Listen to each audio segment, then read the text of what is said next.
Welcome, everyone. I'm Dr. Jessica Seaman, Assistant Dean for Faculty Development in Creighton School of Medicine. Thank you so much for joining us for our Health Sciences Professional Development session, Inescapable Blackness, A Chaplain's Perspective by Chaplain Crystal Williams. I do have a few housekeeping items before I introduce our speaker. This session is being recorded and you will have access to the video presentation for future reference. We invite you to ask live questions or submit them in the chat, and we'll get to as many as we can by the end of the session. We do ask that you remain muted with video off unless asking a live question, just to assist us with the recording. Also, this session is eligible for CE credit, and you'll receive the website and activity code in the chat before we conclude.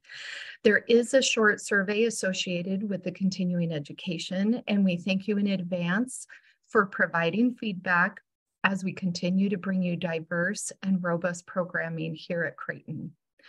Now to introduce our speaker. After more than 20 years in the insurance and financial services industry, the Lord called Crystal into his service in 2010.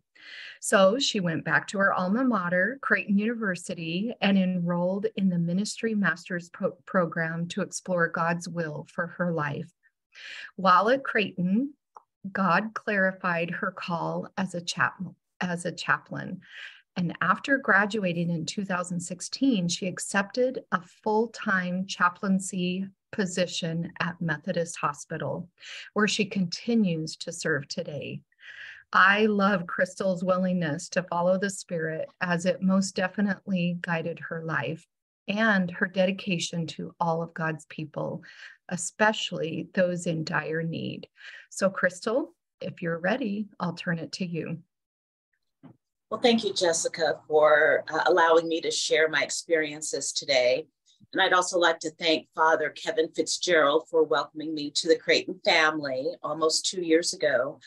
But before I get started, Father Fitzgerald asked me to share a little bit about the research award that I recently got.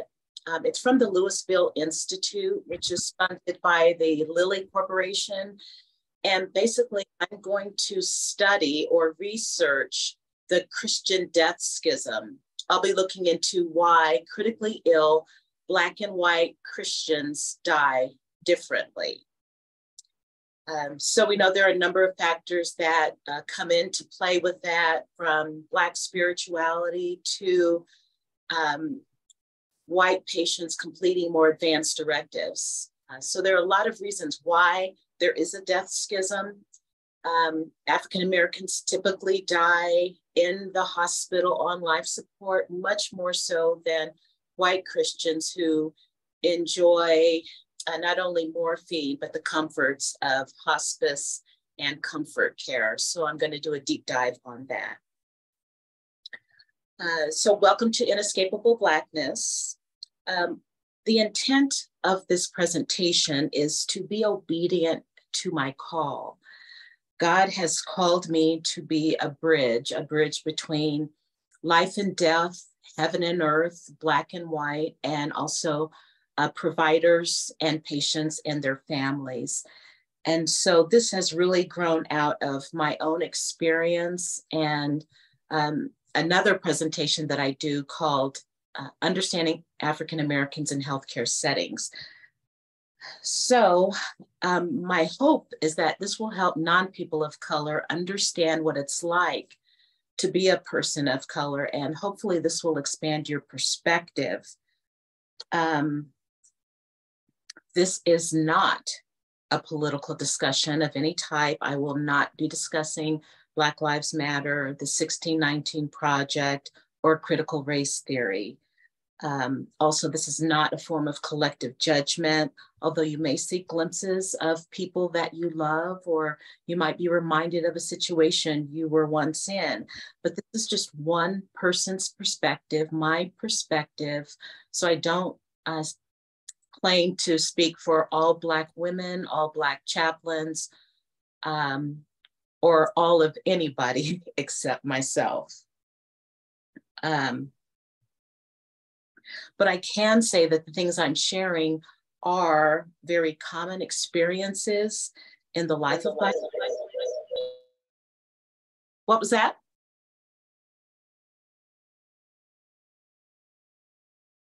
Is everything okay? I think somebody just had their mute off, so I think you can continue. Okay. So many of these stories that I'll be sharing might sound reprehensible to you, but these are actually the milder stories of what it's like to live in a body that has a lot of melanin in it. And I always say that I have a lot of melanin in my skin because race is just a social construct. The only difference is how much melanin shows up under our skin. I would really love this to be a dialogue. If you have any questions or points, I would love to hear it. I'm going to be talking, but please feel free to ask a question and I'd love to address it. So no matter how educated I am, no matter how well dressed I appear, no matter how clean cut my appearance or how neatly and tightly my bun is pulled back, no matter how wide my smile or open my heart, no matter how proper my English or who I'm with or what I'm there to do, inevitably, I often have to contend with why I'm where I'm at. If I am indeed who I say I am, often I'm viewed with suspicion, seen as a potential problem. Often it's as if people are assuming the worst of who I am. Frequently, I have to deal with curt comments. For example, once I had talked to an elderly patient. He wasn't that elderly. He was probably like 70. And as I was leaving, he said, "You know, you sure are pretty for a colored gal." Now, I wasn't sure if he meant that as a compliment or if he meant that kind of as a backhanded slight. I would like to believe that he meant it as a comment. Or like one time I was at a job fair, I was professionally dressed, and a woman from one of the employment booths yelled out at me, "Hey, we're hiring for housekeepers." Now, there's nothing wrong with housekeeping. My grandfather, my father's father, was a janitor all his life, and he raised 10 respectable children, one of whom is my father. So I don't have any problem with being offered a position as a janitor, but where the problem comes in is having others think that they actually know more about me than my creator does. You know, I know that I am God's workmanship, created in Jesus Christ to do good works, which God prepared in advance for me to do. So when I have individuals attempt to put me in a box or limit my ability and freedom to live authentically, it can get kind of challenging sometimes. Many times I hear words that indicate that I need to stay in a certain place or behave in a certain way. And that is contrary to what I know God would have for me. Additionally, sometimes I have to deal with Black invisibility. I might go into an establishment and be waiting for service while I see people going back and forth. Then a white patron will come in and that person will get addressed before I do. And then I have to decide, am I going to say something or am I not going to say something? And that in and of itself is an art. But I'll be sharing how I respond to some of these situations that I find myself in. Before I actually shared this presentation publicly, I actually gave this to my Bible study class. At that time, there were probably about 30 people in it. And because I wanted their perspective, my church is primarily Black. But I wanted to make sure that if I'm talking about the African-American experience, that it at least other African-Americans agree with it. And so I asked if this statement is true, and overwhelmingly all of the people said, yes, this is true. This is a great description of what it's like to be Black in America. At that time, I think it was 2021. To be Black in America is to be disfavored, suspected, inspected, disrespected, double-checked, watched, monitored, and often ignored.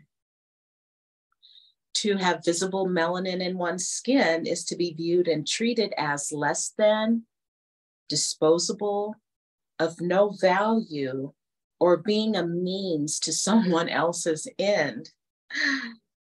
Earlier, when Jessica shared my work experience, I had actually been a State Farm agent for about 14 years.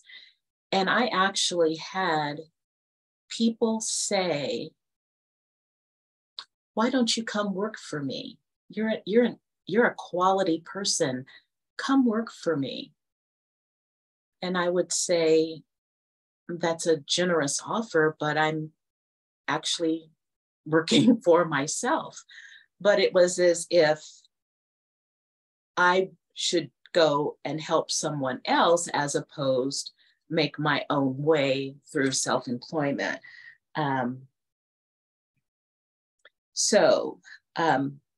Despite all of these challenges that I share, I want to make it clear that I value my Blackness.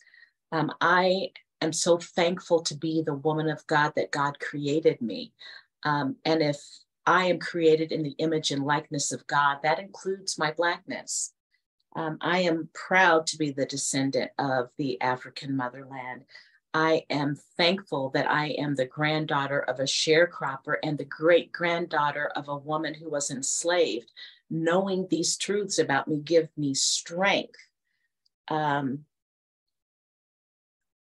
I also was created in my mother's womb, and my Heavenly Father knows the number of hairs on my head.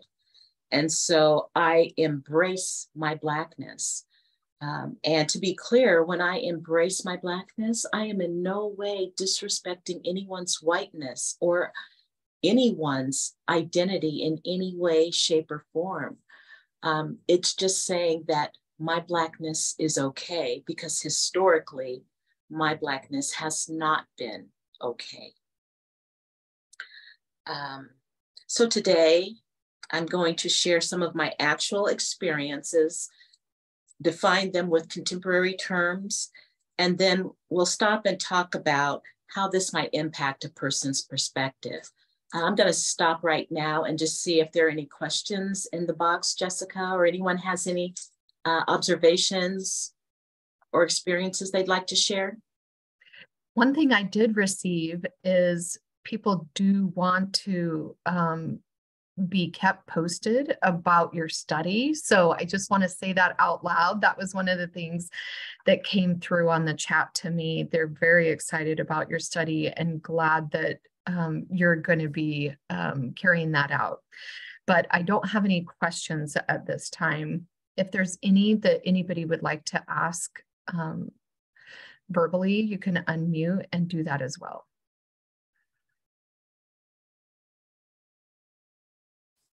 So I'll just keep it moving unless someone has something to say. I'll never forget when I got my first car when I was 21 and discovered that I was eligible for a good student discount. I skipped my way down to the registrar's office and waited my turn and got up to the window. These are the good old days when everything was still in paper. And the woman said, "May I help you?" And I said, "Yes, I'm here to get my good student discount form completed." And I just slid it under the glass to her. And she looks me in the eyes and she said, "Oh, I'm sorry. I'm not able to help you with that." And she slid the form back to me.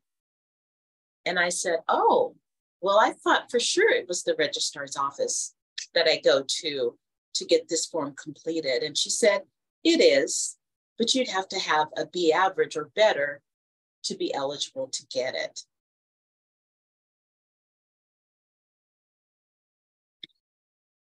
Now, keep in mind that I am a proud Reformed A type personality, but at that time, I was still a solid A, and I would have been horrified if my GPA was less than a B average. So I was stunned when she did not know me, but yet she perceived that I did not have the God-given ability to excel in my studies. And so I took a deep breath like I'd seen my mother do. And I said, for your information, I've been on the dean's list for the last 5 out of 6 semesters. So I would like you to complete this form. And I slid it back to her and said, now. She was equally shocked, I believe, as I had been. So I would just like to pause right now and ask the audience, ask anyone, how do you think an experience like this, when one considers that African Americans have experiences like this on top of one another, how do you think it might impact one's worldview?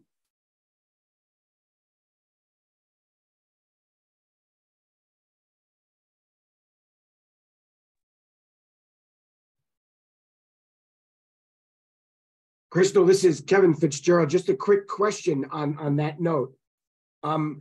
Had you in your academic experience encountered something like that before, from say a teacher not expecting you to do as well as you did, or someone else? Was this something that you found consistent or in the academic world, or was this kind of a rare event? Oh, no. I'd had other people comment in numerous ways about my academic abilities. For example, once I was in a class that apparently a lot of people found hard, and I got an A on the assignment, and the woman sitting next to me did not pass. And she said, I can't believe that you got an A and I flunked. And she was just mystified. And I said, I don't know what you did, but I studied. So it's not new. It was not new to me, but I just wasn't, I was just living my life, having a good day. So that's the challenge, is that you can be going along, having a good day, and then something kind of hits you out of the blue. And I think for me, I was always told that education is the great equalizer, that if you go to school and you get a good education, that it kind of levels things out. Come to find out that day that that was not necessarily so. A couple things in the chat, Crystal. Somebody said it would make you feel invalidated. You might feel defeated and constantly feel the need to prove yourself. Yes, all of that is so very, very true. Somebody else said it would also produce a lot of doubt in yourself and what your actual abilities are. Absolutely. And I think the other thing that it does is that it makes a Black person feel less safe in white spaces. So you just might not feel as welcome, because you never know when something is going to hit you in the face.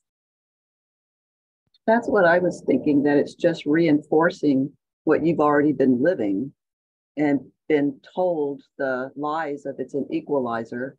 And you find yourself in that position to go, no, it's not. Yes, absolutely.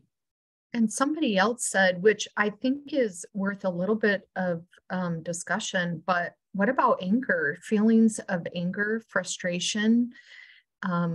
Did that come across?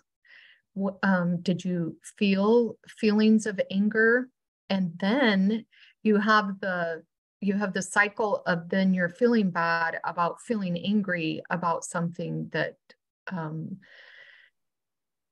didn't maybe warrant the anger. How did you play that out in your feelings, Crystal?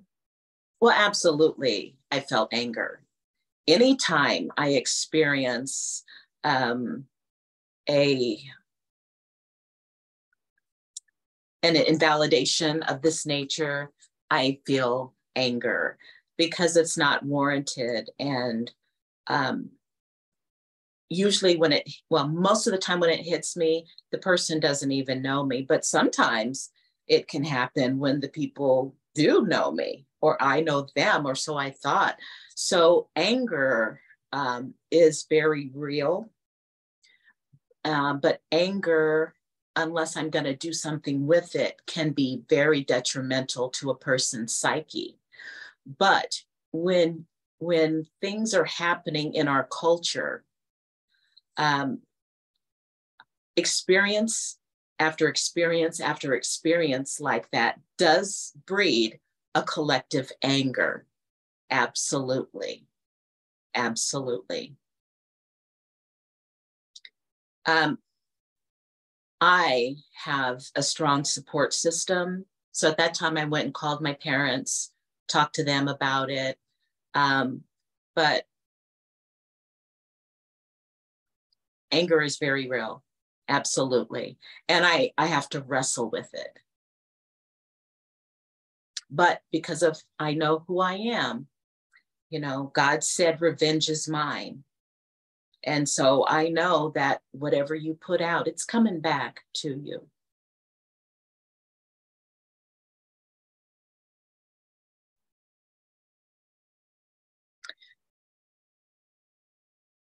I see another question. Yes, somebody just asked, could you say more about taking a breath like your mother would do? Okay, yes. So when I was growing up, I saw my mother experience all kinds of injustices just because of who she is. I could do an entire presentation on my mother, the injustices I saw my mother face. But I'm one of 4 girls. We were in the military, we kind of moved around, and I was, often hanging out with my mother. We'd go to the store, go to different places. And often she was mistreated. And so before she would respond, I would hear her take a deep breath because she knew it was going to require a certain amount of energy. And it really does. And also, unfortunately, we're aware of, Black anger is not always tolerated. Even though it's not written into law, Black anger is considered a threat.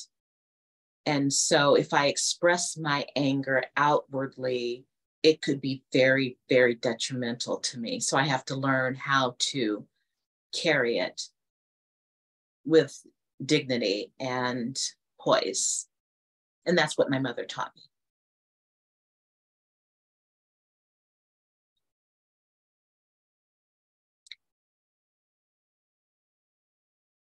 That's the last one that I see at this point. Okay. Right. So a few years ago, some of you may have heard this, there was a teenage boy who was found dead in a ditch in West Omaha. And he happened to be in one of my daughter's friend groups at Millard West. And so when we found this out, a lot of the teenagers went down to the place where they had found this young man, and they kind of held wasn't really a vigil. They just kind of gathered around that space to comfort one another and talk and weep and all of that. And so a lot of the mothers, including myself, we went down just to make sure our kids were okay. All three of my children, who are now 20, 22, and 24, were all raised in the Millard West school system. And so I knew a lot of the mothers. So I talked to some that I knew, and, you know, we kind of moved on, you know, through the crowd and everything. And so I was just standing there watching my daughter, hoping that she would be okay. When out of the blue, a woman that I did not know came over and said, and I was dressed professionally, came over and said, "Do you know somebody here?" And that's just how she said it, as she looked me over from head to toe. "Do you know somebody here?"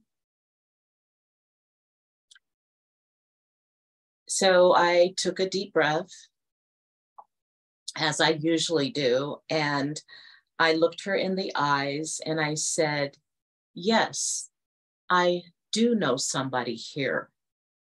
Do you know somebody here?" And she went, "Yes, of course." And then she just went along her way. Now, this is definitely an instance when anger arose in my spirit. I was just being a mom like the other moms there. I'm going to pause and see if I can get some input on what might have been going through my head at that time. How would you respond if it were you?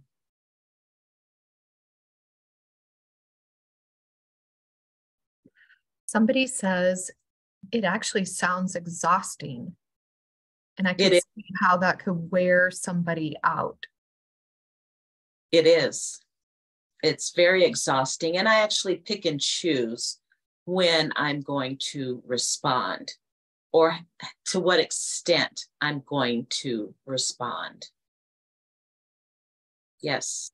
Somebody else says, "I don't think I'd be as nice as you were." You know, since God called me, I'm a much calmer person. But, you know, in years past, I wouldn't be so calm. Somebody else responded, "As a Black woman myself, I probably would have asked her, why? Why are you asking me this?" Yes, and I could have. But here I am. My daughter is crying down there with her friends, and that's where my heart is. And I didn't want to give her my energy, but I could have, and probably should have, you know, when I think about the grand scheme of things. But then when I look at my life, I have to balance out where I put my energy and where I don't. So I respect that.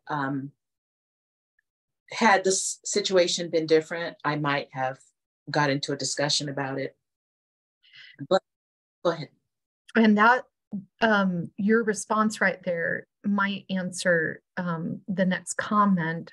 They said the cognitive and emotional load of determining when and how to respond to these actions or words also seems exhausting. So not just the event of or someone else saying something to you, but then also having to determine, what am I going to do with this?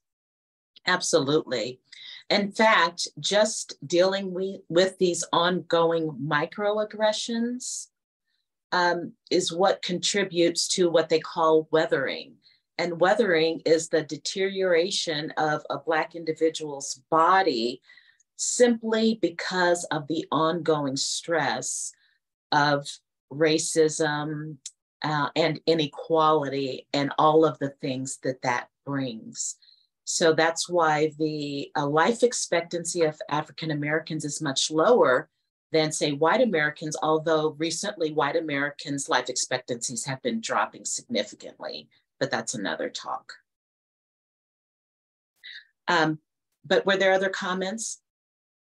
Somebody said 20 years ago, I might have asked her why, but day in and day out of dealing with microaggression can be frustrating. And over time, I might have said something else.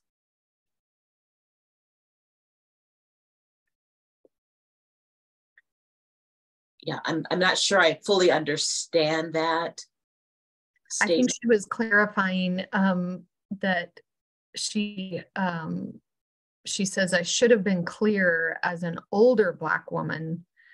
I would have asked why. I don't think I would have said that 20 years ago, though. Yes, yes, absolutely. Sorry, yeah. I didn't read it properly. I'm sorry, that was me. Yeah. And as I continue to reflect on that experience, I think why there was anger in my spirit is because for some reason, this individual actually perceived that she had authority over my being and that she had the right to police me in a public space when all I was doing was being a mother. And so as I continue to think about it, how demeaning this was, how infuriating it was, and the fact that no one came to my defense, it was that my mere Black presence was the problem. I wasn't doing anything. I was just standing there, and my mere presence was a problem. And that's why a lot of times I hear people say, you know, we invite Black people to this and we invite Black people to that, but they don't want to come. That's because we know we're not fully welcome into white spaces. And so since we are frequently in white spaces, since in Omaha, for example, we're about 11 to 13% of the population, we're going to stay in non-white spaces as much as we can so that we don't have to deal with microaggressions like this. Were there other comments? No, but I did have a question on, and you may address this a little bit later, but do you notice a difference with different generations? Because you talk about your own children growing up in that area, and your daughter was grieving with other students. Was she also treated in that way, or did you just notice it with yourself? Oh, no, my children have come home and told me all kinds of things that happened to them. It's still alive and well in the younger generations. I think it manifests itself differently. I think that the younger generations are much more open-minded, and that the older generations, a lot of times I'll give a person who's, you know, like 80 and older, I'll give them grace if they call me a colored gal, or, you know, if they make an ignorant comment. A lot of times if they're older and they make an ignorant comment, I'll just ignore it. But my children have dealt with it. I'll never forget, my daughter wanted to play the flute, and she came home and she said, "Mommy, the music instructor said I can't play the flute." And I said, "Oh, okay, well, honey, don't worry about it. I'll call him. I'll see what's going on." I called him. She loved this teacher, okay? I called him. I said, "Well, my daughter said that she can't play the flute, and I was just calling to see what was going on with that." And he said, "Oh, well, her lips are too big." He actually told me my daughter's lips were too big to play the flute. And I had to decide, what am I going to do? And because my daughter really liked him, and I know that my daughter was going to be spending time with him when I wasn't there, I let it go. I let it go. Now, yeah. Sometimes do I double think these situations that I'm in? Absolutely. Is it exhausting? Absolutely. And that's part of the reason I'm speaking out. Because the Black experience is difficult. It's very difficult. Somebody asked, what did you end up telling your daughter?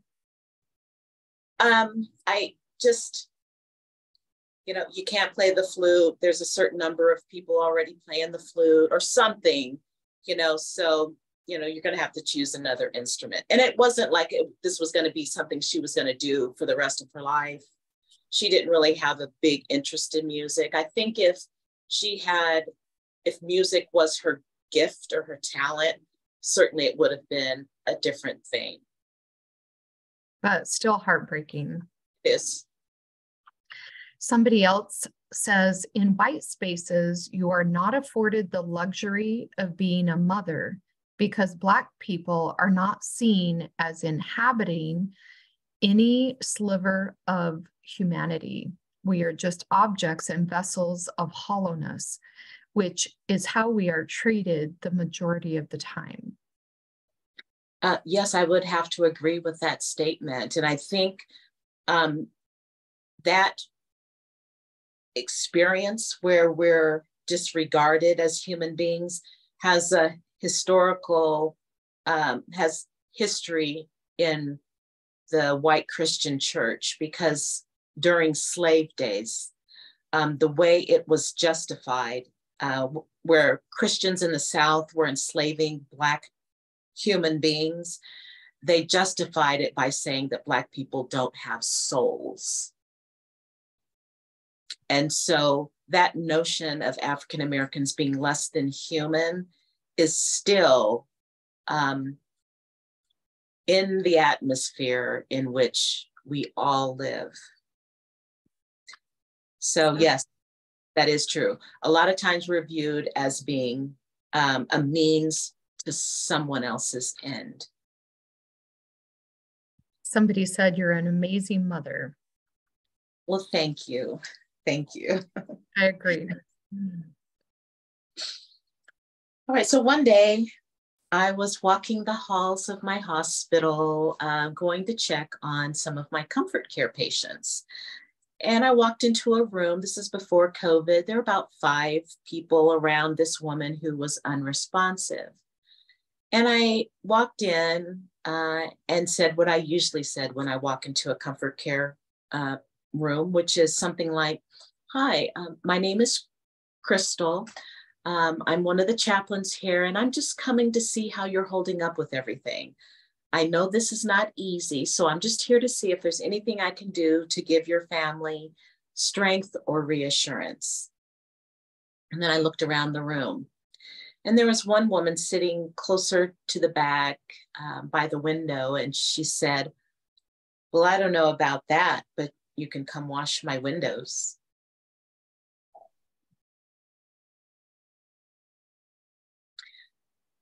Now, fortunately, I know who I am.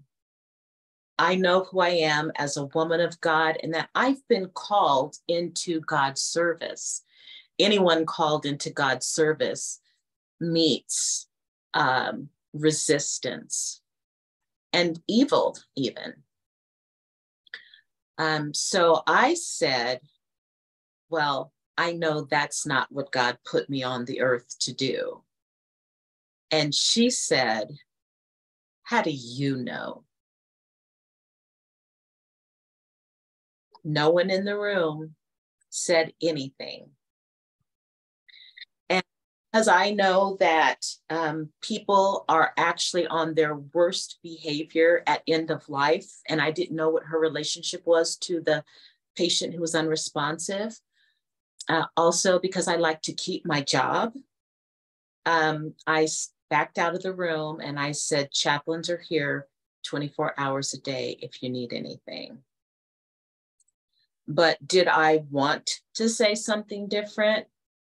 Absolutely. Absolutely. But there is a point at which I just don't have the fortitude to argue with ignorance. For someone to think they know who I am just by looking at me really tells me of their ignorance. She knew nothing about me, but yet felt she could make an assessment about what my ability is, my educational level. So sometimes I'm just not going to respond.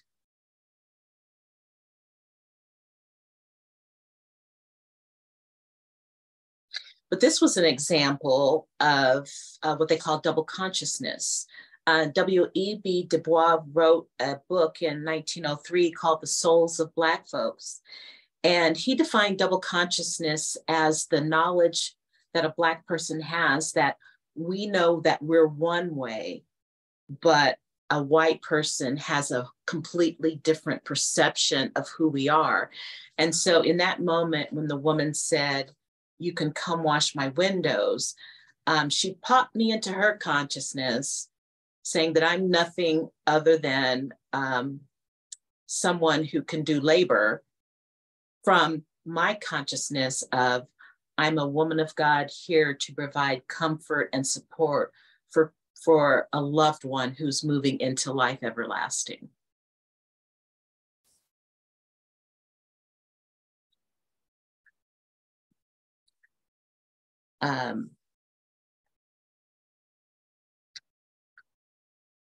Another time, I was heading down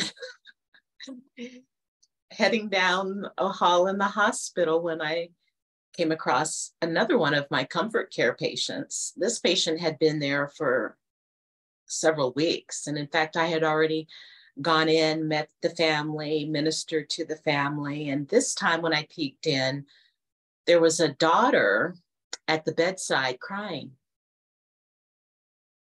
And I had talked to her a couple of times and established rapport.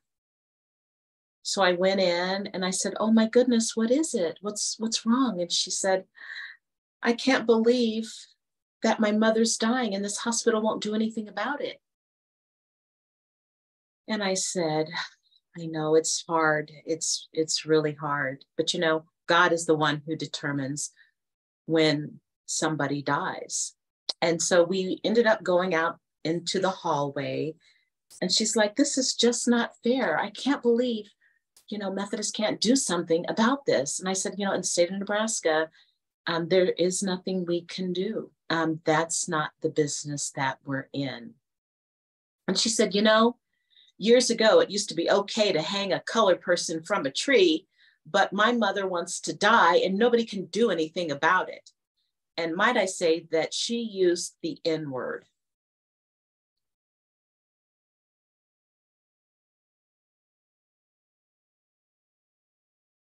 And again, I was stunned. I was angry. And I said, "I am no longer able to attend to you and your family." At which point she started apologizing, telling me that she's not racist, she has Black friends, etc. And I said, "I cannot attend to you anymore."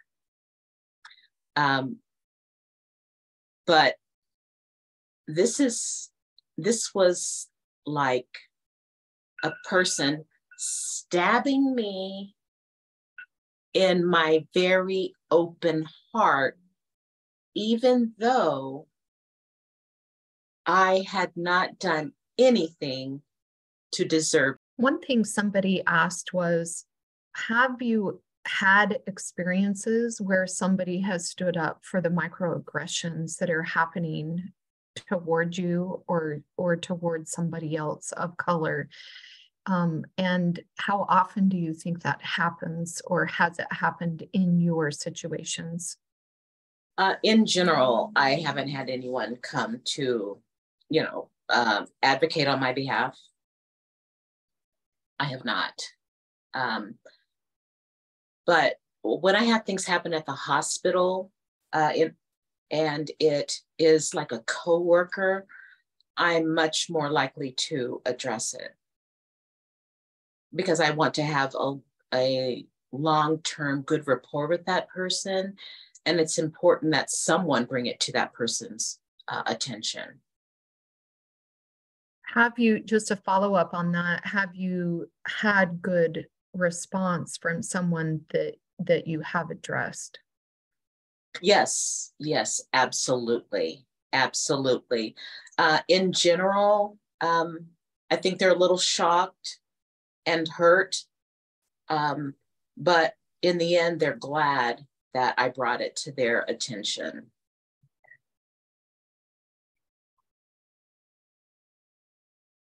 I don't have any other questions at this time. Oh, somebody said, my biggest question to you as a 30-year-old white female mother of two, what can I do to help?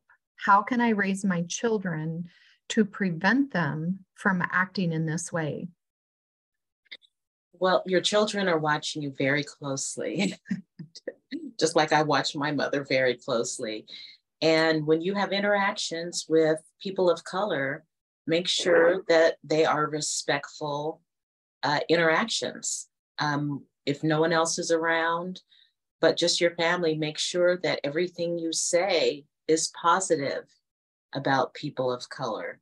Because when young children call other young children names, they learned it at home.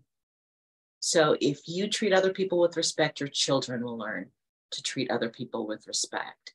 And also, it's a myth that people don't see color. Please see my color. My color is part of who I am as an individual. I don't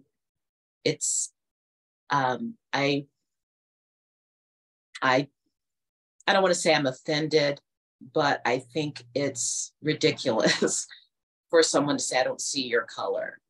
The first thing people see is someone's gender and then their color. So I know good and well, I'm a Black woman. That's what people see when I walk into a room.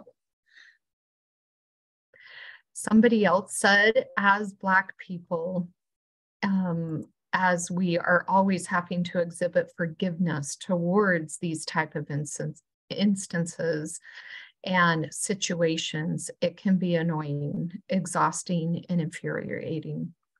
So Absolutely. I agree wholeheartedly.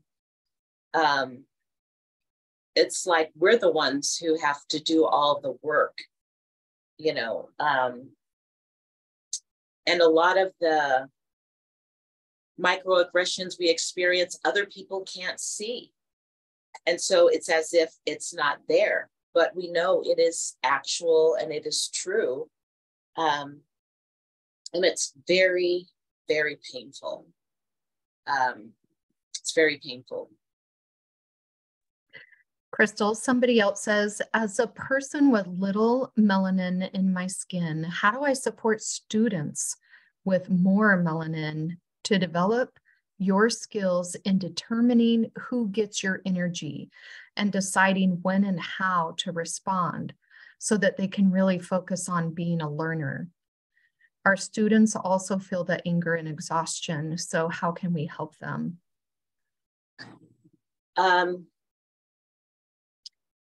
Treat them with respect, the same way that you treat other students.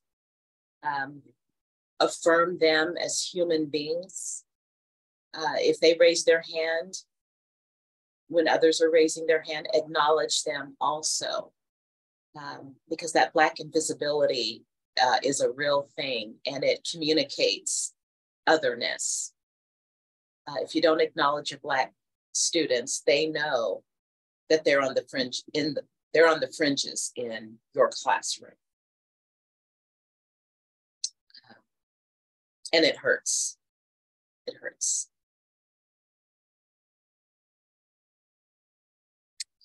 So the final thing I wanted to talk about is intergenerational trauma.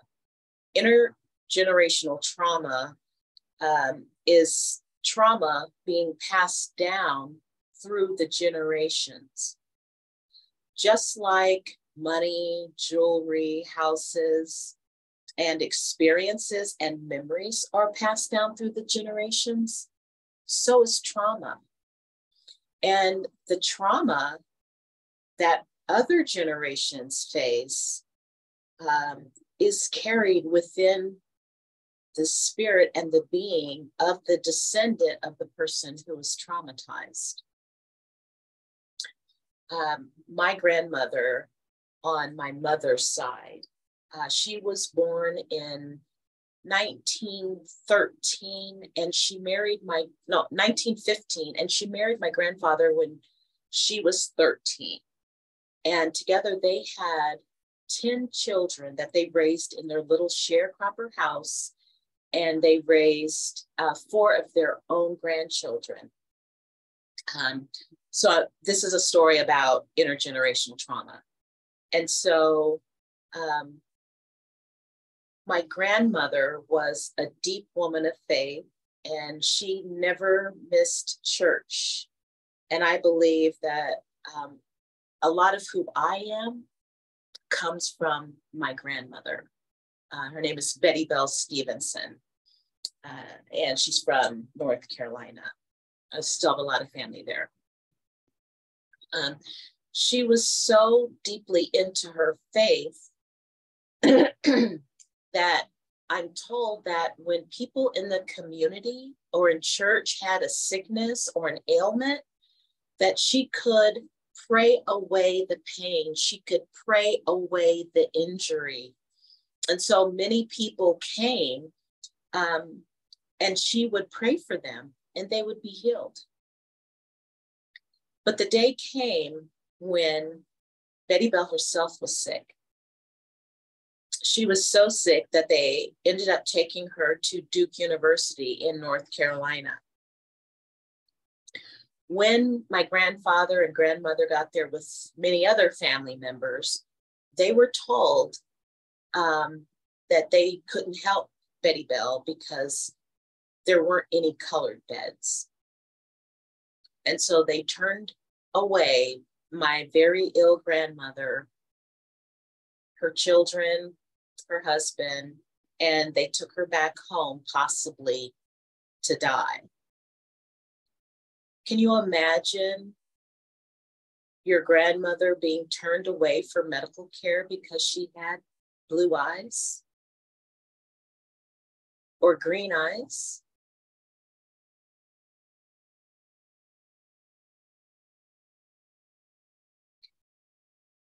So I'm going to pause at this moment and ask for your input on this, because I learned of this story when I was just a girl.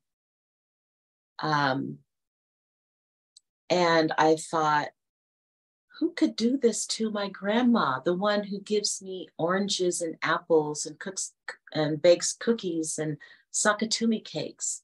Who could do that? And I was really upset. Now, do you think that other people in the community were upset?